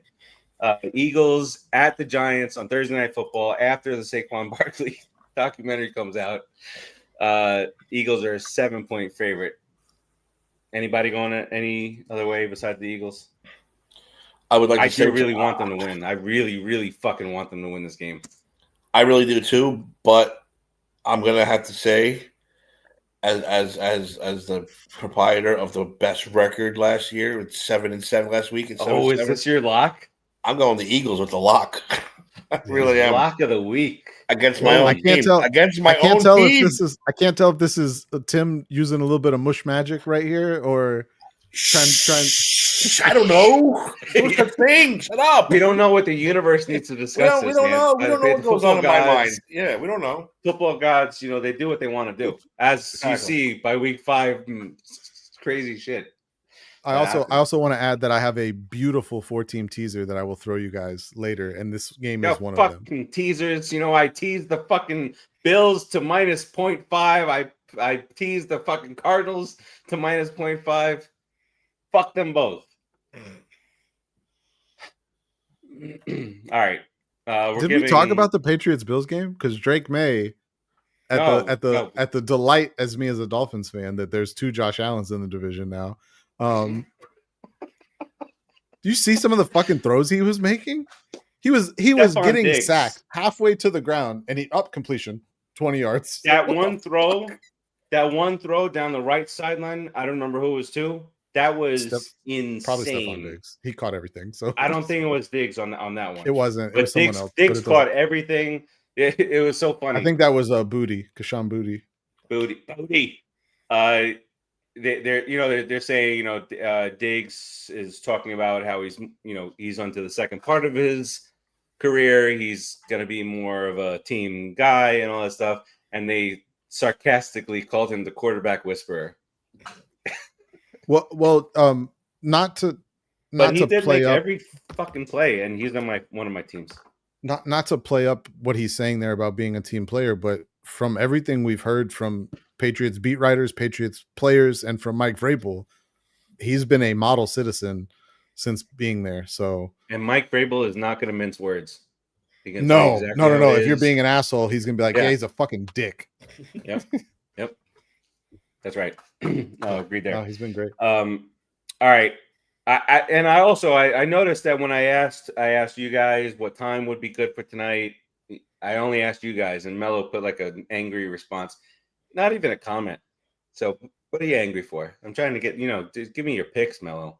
We don't even get that. Because he has to troll. Yeah. I mean, Jesus Christ, he's trolling a building now. A building that any performer in the world will pick as their number one destination to play in. But you know why? You know why that is? Because Melo takes it, and a lot of people do take it as, it's the Mecca because of the Knicks. The Knicks haven't won it. It's not just because of it's Knicks. No, it's boxing. It's boxing. It's wrestling. It's concerts. It's Billy Joel being there for 73 years and selling out every single time. It's not just so sports fans, especially. It's not just for the Knicks. So that's the default. Timmy. No, it was down really, here especially. Really boxing, I think, was the one that really set that place off. And you'll see, Ant, when you're there, you'll see Ali and Foreman and Frazier all up in those hallways. All right, let's continue on here. London, the Jets. We send the Jets. This is what we do. We want to, expose the NFL to the rest of the world, and we give them the Jets. Broncos head to London to play the Jets. Excuse me. This week, Broncos are a 7.5-point favorite here. All in favor of the Broncos, say aye. Aye. Excellent. Aye. Sorry. All right. Ant goes with the Jets. No. Broncos. Denver Broncos. 1 hour, 15 minutes, and 33 seconds. I'm writing it down. We're getting there. We're gonna get there. I got this. I meant so I have a reference point to check what I actually picked. Oh. All right. So that's that. We got a couple of sweeps here. Next up, the Chargers head to Miami to play the Dolphins. Chargers are a 4-point favorite. I'm not asking Anthony. Timmy, do you have the Dolphins? The Chargers. Another clean sweep here. Do you want to know what's sad? You want to know what's sad about this? I'm not changing my pick, but do you want to know what's sad about this? The Dolphins are going to win. He didn't make the pick. I made the pick for you. I'm not changing it. But the Dolphins are going to. This is exactly the type of game the Dolphins are going to win, and then Dolphins Twitter is going to be like, "We're back. We're 2-4. Back." And then it'll be the Chargers, right? 3-3. The Chargers will be in 3-3, and then falling back to earth. And then I get to hear Dolphins Twitter talk about how Justin Herbert's not as good as Tua, and I fucking. This guy is ridiculous. Aaron Judge hits every fucking ball hard. It's not even like a thing anymore. Just walk him every single time he gets up. Yeah, 1,000 on base. All right, Browns and Steelers. Steelers are a 5.5-point favorite here, coming off of a bye week. Are we all just going to pick the same everything? Steelers? Yep. Okay. Yeah, but not by much. I don't like the spread, but I like the Steelers. The spread's a lot. The spread is a lot. Yeah, I mean, that defense got to Burrow, like 3 times in a row on one drive, and now you got a 41-year-old quarterback that can't move around. Myles Garrett got 2.5 sacks in 3 plays. That's insane. All right. Next up, the Pats will probably do something that we couldn't do. The Giants head into New Orleans, play the Saints. Pats are a 3.5-point favorite here. Timmy? Yeah, I'm going to write out Drake May and the Pats in this one. I think the Saints are just fucking Fugazi, and we just shit the bet against them. Why would you even win the game? You need a fucking quarterback, assholes. Oh, that genetic mutation? Spencer Rattler? Yes, I love Rattler. I love that. I heard several people mention it this week that win by the Saints is the kind of game that you look back on in April and be like, why the fuck are we picking 4th? Yeah, good. Oh, yeah, we beat the Giants in week 4. Yeah. That's right, or week 5. And what's his name had 1 catch, 87 yards. Rashid Shaheed. Yeah, and I have him on my bench on one of them. Blue Jays. They literally went from projecting for the first pick to now they have the 5th pick because they won that game. You see? The Giants last year, we had the 1 pick. Who did we beat? The Patriots, wasn't it? But the Patriots. I thought it was the Patriots. No, Timmy, who did we whoop up on last year? I don't even know. Dude, the last 5 years have been a blur.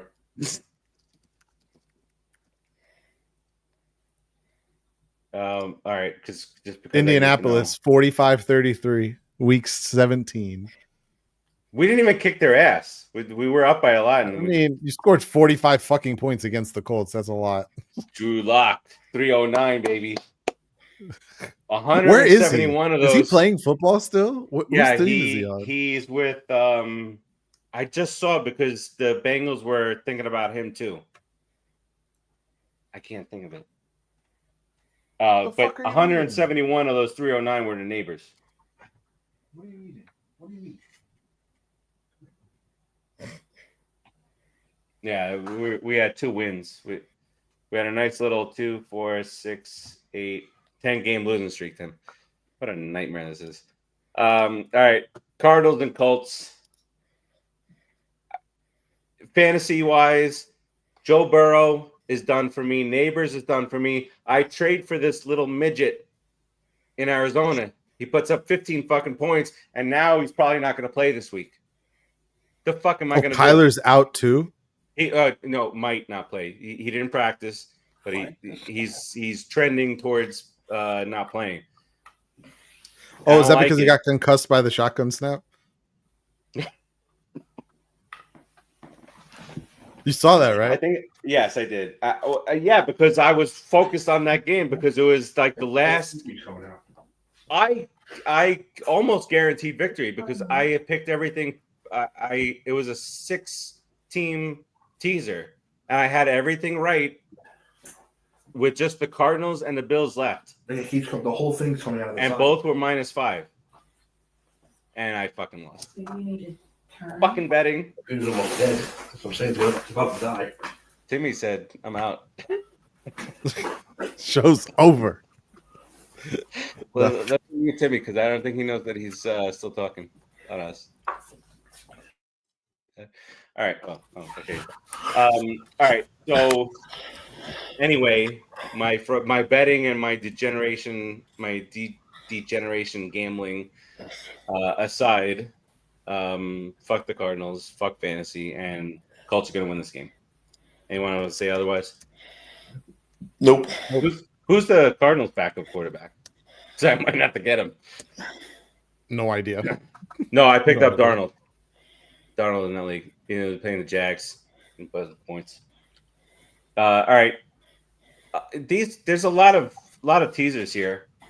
We're counting 4, right? Already, Ant. I have Eagles. I have a 4-team teaser. All right. Well, is That's it Eagles, nasty. Broncos, Cardinals, Rams? Eagles, Broncos, Cardinals, Rams. It's not the Cardinals. I mean Colts. Eagles, Broncos, Colts, Rams. Yeah. Yes, that is the 4-team teaser. Okay. Plus 225 on a 6-point. That's beautiful. It's a beautiful thing. Yeah. There you go. That is a bankroll builder right there. That is a bankroll builder. Yeah. Until the fucking Cardinals with their backup quarterback, whoever the fuck it is up by 23 points into the fourth quarter. Daniel Jones has thrown 4 picks, has 96 yards passing. That's what happens. It's Chad Powers. It's Chad.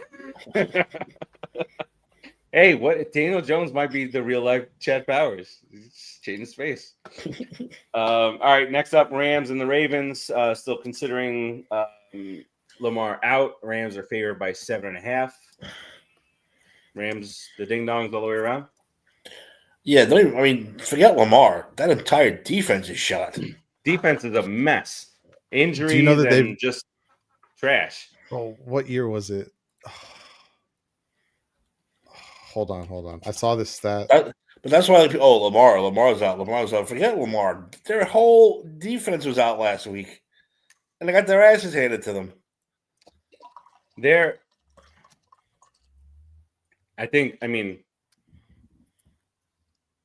Lamar kind of that kind of shows that Lamar is a year in, year out MVP candidate. Oh yeah, the 2000 Ravens. No, I'm agreeing with you. I'm agreeing with you. Like him being out, the defense, like he can make up for some of that stuff. But with him out, forget about it. Make up for the nothing. 2000 Baltimore Ravens over the course of the entire season gave up 165 points. The Baltimore Ravens through 5 games this season have given up 177 points. That's crazy. I don't remember you though. But it's not a joke. It's a real stat. Real stat. Joker stat. That'll be the next one. That'll be the next segment. Is it a joke or is it a stat? I chose to block out that year, so I don't know what happened that year in the NFL. Oh, for sure. That's a lot of blackout years. All right, next up, Cowboys head to the Panthers. Carolina play the Panthers, and the Cowboys are a 3-point favorite here. Girls. The girls. I am going to pick the Cowboys, but this game would not look bad added to the teaser only because of how good the Panthers have been at home.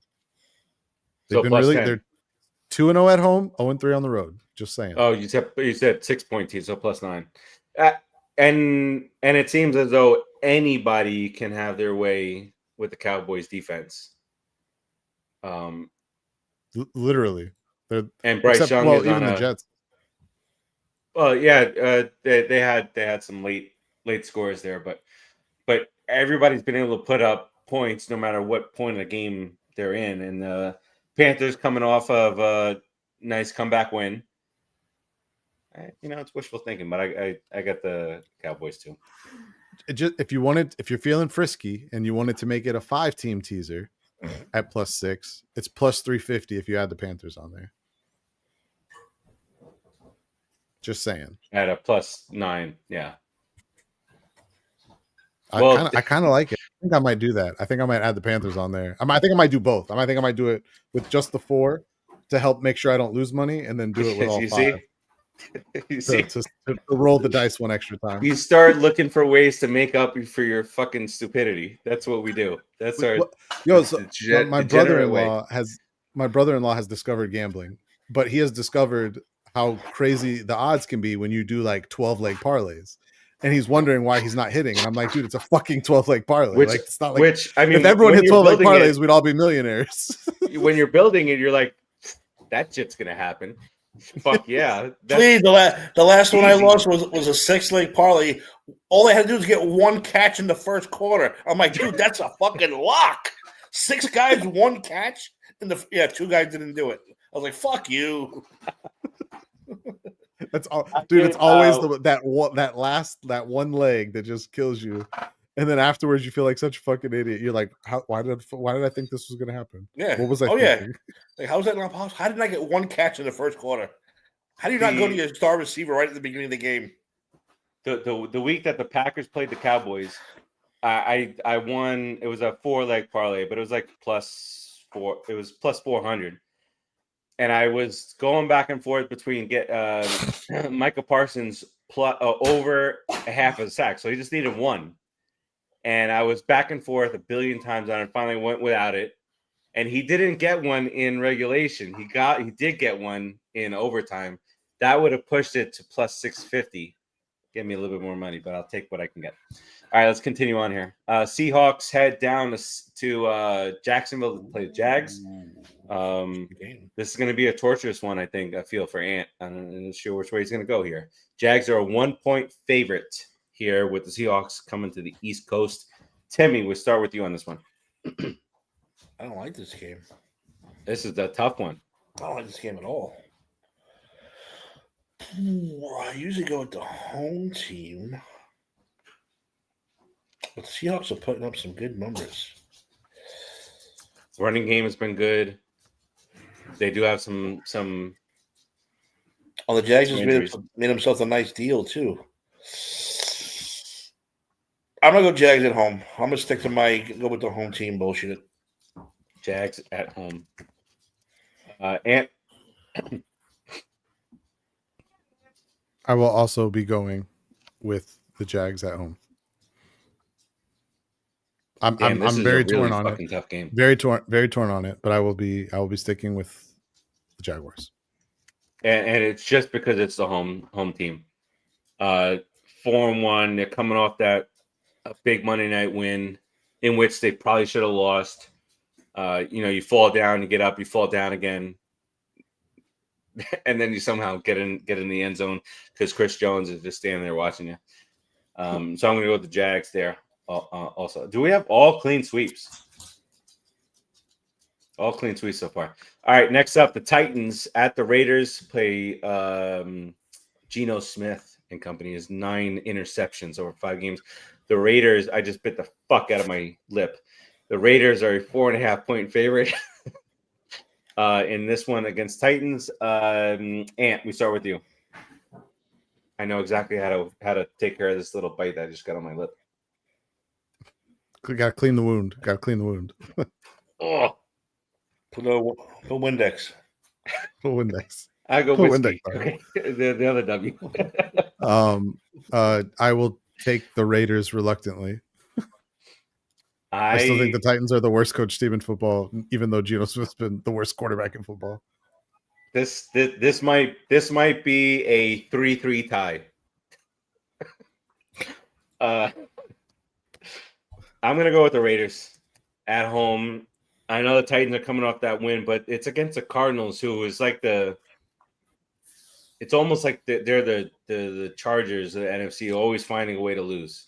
Talk about every year, I feel like we're talking about the Cardinals have taken a step forward and they're going to be better this year, and it just doesn't. So I'm going to go with the Raiders. Timmy? I really want to go with the Titans, but I'm not going to. I'll go with the Raiders also. Okay. All right. Next up is the biggest point spread of the week. And I feel like that guy who's playing quarterback for this team now has something to prove. After 41 years on this earth, Packers. Packers. 14-point. They're coming off a bye. Favorites. Joe Flacco sucks giant nuts. Packers. All right, Packers all the way around. I'm assuming, Ant. Unless Yep. you want to go real rogue. Nope. All right. 49ers heading east to play the Bucks. The red hot Mac Jones to play the red hot Baker Mayfield and the Tampa Bucks. I think I start this one. Come on, it's Mac Jones, guys. I know he's playing well, putting up numbers, but the Bucks have been just playing great overall, all the way around. I feel like even if the Bucks don't have a great, insane defense, they still find a way to play well. Baker's playing well. Receiving core is insane. Bucky Irving goes out. Rashad White comes in and really doesn't skip a beat there. I'm going to go with the Bucks. Timmy? Same. Buccaneers. Ant? Under my bucking hat. Also going with the Bucks. All right. Let's see. Next up, the Lions. Detroit Lions and the Chiefs. Lions and the Chiefs in Kansas City. Chiefs are a 2.5-point favorite here. We go with you, Timmy. I know where you're going. You know where I'm going. I know where you're going. Ant? For all those watching at home, Timmy's going with the Lions. I will give you a stat and then I will give you my pick, although I think my stat gives away my pick. The Detroit Lions are on pace to be the second highest scoring team in NFL history. That can't be possible. They lost their offensive coordinator. How could they? I like how you did that. That can't be possible. Score points. How do you score without Ben Johnson? I don't know. Ask Chicago how you score with him. Remember the headlines after week 1? Detroit can't score points. They're off it. Ben Johnson goes to stop it. Stop it. 4 weeks later, people forgot how dominant the Packers were, and now Detroit looks like world fucking beaters again. Yeah. Is it possible that a team just maybe was a little rusty going into week 1 after an entire offseason of not playing football? No, couldn't be. Week 1 is always some bullshit going on. And apparently week 5. They've scored they lead the NFL 174 points through 5 games. That is 35 points a game. It's insane. Is that right? Is that 35? I think my math's right on that. What was the total? 174. So it's like 34.8 or some shit. That's 35 insane. a game. They're scoring 5 touchdowns a game. They score a touchdown in every quarter. Good luck. Well, and then they're going to play a defense that Chris Jones just stands around and watches shit happen. I don't think it matters if Chris Jones stands around or goes after people because that offense is putting up points. So yeah, they are. It is a road game, but at least they're going to Kansas City in October and not December. So look, everyone's too busy making wedding plans to care about football now. It's all about Kelsey and Taylor, and that's all that matters now. Did you Tim, see? Tim, it is all that matters. Jason That's the only Kelsey? way they're stopping that asteroid or alien ship, whatever it is this wedding. Exactly. Oh yeah, Taylor Swift is going to go shoot. Wait, I've decided the aliens are coming to go to the wedding. Now it makes sense. They heard about it way out there in the Sagittarian galaxy that these two were getting married. They said, "Fuck, we better get going if we're going to make this thing on time." Jason Kelsey did. He interviewed Mahomes. I don't know if you saw it before the Monday night game. He interviewed Mahomes, Travis Kelsey, and the head coach, Andy Reid. So he's interviewing them, whatever. He said, so Jason goes, so Travis, question everybody wants to know. Yeah, and they're like, when's the wedding?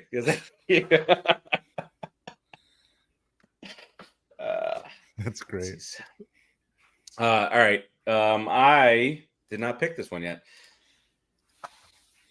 They're on a steamrolling type roll. The Chiefs are. I mean, the Chiefs are not just not at full strength yet. I know that they're favored here at 2.5, but I am going to go with the Detroit Lions heading into KC to beat the Chiefs. All right, next up, Sunday Night Football. The Bills at the Falcons. Bills are a 4-point favorite here. Heading into that's such a boring stadium to watch games in. It's not Buffalo. The crowd's going nuts. It's just not it. Timmy, who you got in this one? Yeah, I think the Bills are going to bounce back nicely, even though the Falcons at home after a bye week.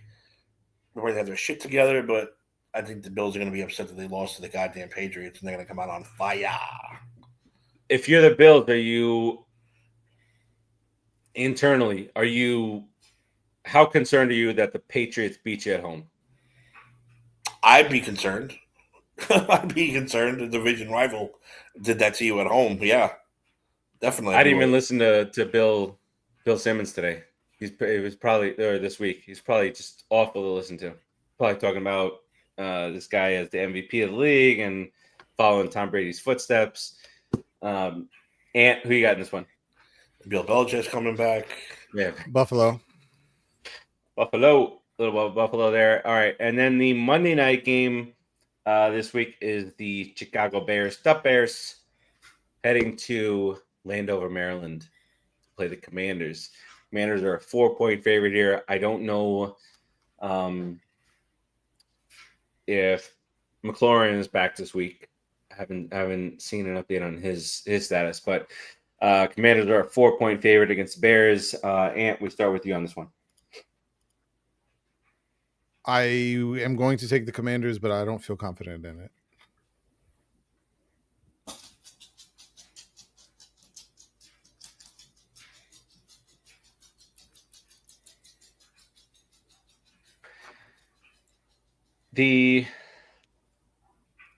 How's that 2024 draft looking, you think?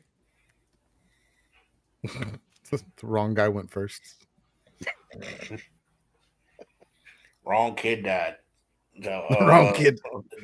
Did you hear that he's going on tour as Dewey Cox? Get out of here. Is he really? Swear. 2026. I am going for that. Is he? John C. Reilly. Yeah, I'll find it. We can talk about it after the show. I am so all right, Dewey Cox.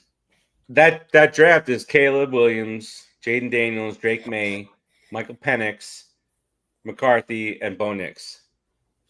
Looking pretty good, at the moment. 2027, 2027. 20th year anniversary of the movie. I'm down. 20th year. See, it's the shit. It's like, oh, Dewey Cox is going on tour for the 20th anniversary of the movie. You're like, wait, what? Hold on. When is it? I haven't watched that in a long time. I'm gonna have to Such- watch so- that. Such an underrated comedy. It's so fucking funny. It is. It's You watch so funny. and watch the unrated version too. It's so much I have better. multiple times. It's It's fucking so great. hilarious. Isn't it funny how you mentioned a movie like that, or you quote a movie like Wedding Crashers, and you immediately like, I gotta watch that shit. Yep. I gotta watch I'm- Wedding Crashers right now. I'm watching Dewey Cox this weekend. Dewey Cox. But that's a thing. All right. Wrong kid, Commanders. Oh my god, that movie is so good. That movie is so good. It was great thing. The father said that to everything, like everything, like, no matter what it was. Like wrong kid, dad. Wrong It's like, kid. What? Yeah, I'm watching that this weekend. Does anyone remember at the end how they acted like it was a biopic and they showed the black and white footage of what was supposed to be the real Dewey Cox, but it's Yeah. still John C. Reilly? That's fucking amazing. Footage of the real Dewey Cox, and it's actually just still John C. Reilly. Oh my god! There's so many good pieces. That is one of the most underrated 20 and years. soundtracks. That's a great soundtrack too. It is a good set. Tim Meadows is fantastic in that movie. Some of his best work. Tim Meadows is MVP of Peacemaker, I think, this year. Oh, dude. I'm still Bird my head is blindness. like not wrapping around 20 years. Yeah, it's hard to imagine that 20 years. So, are you caught up on Peacemaker, Tim? Yeah. I love that show. It's so I can't wait for it. Listen, it's Tim Meadows. I can never say his name. The big guy. John Cena? No. The big Oh. black guy. What's his name? Oh, Steve Agee. I Yeah, think him. Timmy's got a handle on John Cena's name. John Economos. Economos. I can never say his name. Oh his name. god, right. he's fucking hysterical. Tim Meadows, Economos, and Eagly are my 3 MVPs for this season. Oh, of the Peacemaker. show is so good. It's so good. When you said John Cena as a name that that Timmy was trying to remember, I immediately heard John Cena. John China. What's his name? Let me tell you something, John China. I will say Santino. it's obviously very much like comedy based, the show, a lot of it. Cena's acting in this season has been fucking amazing. He should probably get nominated for an Emmy, honestly. Like, not even joking. Like, He won't, dead though. serious. He won't. He won't, but he 100% should. He 100% should. No, but Tim Meadows he's been my MVP. I've been laughing every time he's been on the screen. He says something funny every episode. He says something great. Tim Meadows is awesome. The whole bird blindness bit, I was dying laughing when he said that. The one line, Steve's like, "What the fuck is bird blindness?" I still, you know why? And you know what? I show. realized that because this is dumb, but just an avenue here. I changed I was grandfathered into an AT&T plan. Recently changed it, so I just realized that I had lost HBO Max because that was because you got part of the There you grandfather. go. So let me get the box. you know what? I keep on every day. My wife, no joke, my wife asked me, "Did you order it yet?" And I keep on fucking forgetting. Get the box. We do it right after the show. I'm watching everything on the box. But yeah, and when I know you haven't seen it, like spoiler alert, but he said, me and my son was sitting there watching it, and he goes, "You almost got titties killed." I couldn't stop laughing for at least an hour. At least an hour, just the way he delivered the line. "You almost got titties killed." I was like, I'm done. I can't do this anymore. The show is so good. It's so good. I will find that funny one day. You will. You'll get it. You'll get it as soon as you see it. You're gonna start dying laughing. All right. The numbers that both Judge and Vladdy put up in the series is crazy. Vladimir Guerrero hit 530, 3 home runs, 9 RBI in a 4-game set. Sounds about right. Because when the Yankees lose, there's always that one guy who just destroyed them. Goes nuts. I don't know. I from a baseball standpoint for the Yankees, it's that the pitching staff disappointed so much in this. Oh yeah, they did. In this series. Oh, and your number one pitcher got smashed in game. In game 2, you knew you were in trouble. That's where I put my money. See, my money losing did not stop at football on Sunday.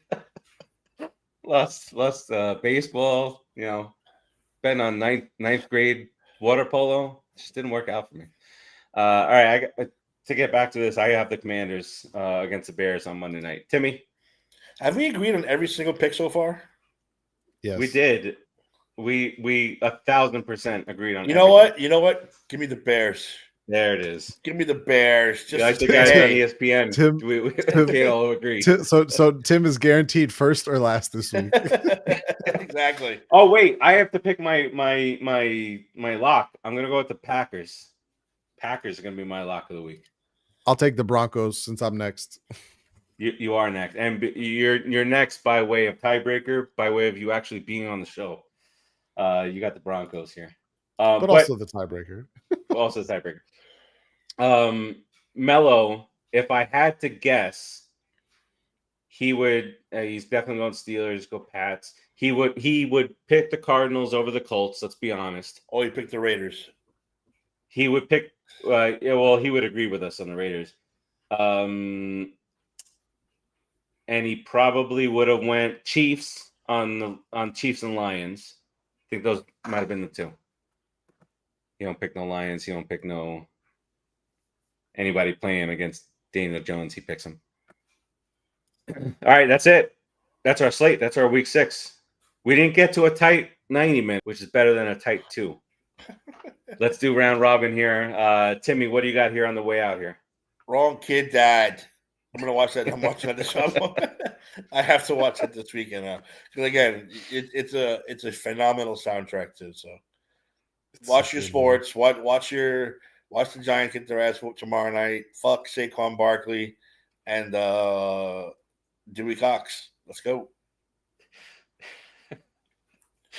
Timmy's like, F this, F that. Talk about your Psalms. Talk about John 3:16. That's right. Dewey Cox 3:16. Says I just whooped your ass. That's right. All right, Ant, what you got here? Dewey, you don't want none of this shit, man. That's marijuana. It makes you feel good, and you won't feel depressed. I think I want some of that shit. Well, but I can't have no hangovers. No, it doesn't give you hangovers. Well, I can't be getting addicted to drugs. No, Dewey, it's non-addictive forming. I think I want some of this shit. Okay, come in. and the unrated version is just him talking on the phone with his father while all the dicks are in his face. How do you even do that as an actor? You're sitting there with some guy's dick in your face, talking on the phone. Like guy's like, I can't do this. I can't. What movie was it in the pool? He got pulled out in the pool, and there's a giant guy with a giant cock next to him, and he's like, "Do me a favor, switch places with me." What the fuck movie is that? I don't know. I know what you're talking about. I just can't remember the movie. He's like knocked out in the pool. He got rescued by somebody, but he's the guy who's rescuing him is holding him up against him like this, but he's naked. And his 23-inch penis is. I'll just say this, if you want to hear a great song off that soundtrack, listen to Royal Jelly. That's the Bob Dylan. He kind of makes fun of Bob Dylan, where he just basically says random things that rhyme for 4 minutes. It's an outstanding song. The change up with Bateman and Ryan Reynolds. Oh, and they switch places? Okay. Yes. A penis, giant 23-inch penis next to him. So we all have things that we want to go watch this. So quotes. Yeah, well, I'm just hoping for it's nice, relaxing week 6 with not much crazy shit going on, so our 5-team parlay teaser can hit. And now that we're back to, because we forget shit, we're back to our locks of the week. We can do our lock of the week parlay on Monday, and we can all win some money. Packers, Eagles, Broncos, and whatever Dave picks, and we'll win or we'll lose. All right, and before we go, I don't know how these guys, Jeter and A-Rod, do it with Ortiz on the same set. I don't know either. It would drive me insane that there's the one guy and he's constant. David Ortiz is like bam. He's a troll. He's Melo. He trolls at every single point you can get. And to Jeter's credit, he stays very professional, very, very calm, very. You want to know why? You know why? Because Jeter has one thing he has that thing locked and loaded, and one day he'll hope he'll never have to use it. He'll be like, I'm the one guy at this desk who wasn't on that list. Am I? Yes. I'm the one guy here at this table. I wasn't on the list. That wasn't on that list. Fuck off, Poppy. Well, because what was it yesterday, or I don't remember what game. Well, when they said that they can come back from the series, and he made, what did he say? I'm not on the team, and neither is Manny. That he come back and win the series. By the way, Manny Ramirez is on Twitter begging for a job from the Mets. So he's tagging Steve Cohen. I want to be your new hitting instructor or batting coach. So, yeah, that's all you guys need. Yeah, once upon a time I wanted the Mets to get Manny, but then he went to the Dodgers. But listen, we don't need it. Just let's settle down here. Don't attack us on Twitter. All right, that does it for us this week. Episode 129 is in the books on a clean 151-ish. Not the 2 hours, but we'll see you guys next week. Hoping for a nice, calm, uneventful, money-making week. Until then, that would be nice. Peace out, everybody. Money-making week, right, Ant? That'd be nice. Yes, please. Let's make some money. Peace out, everybody. Ooh.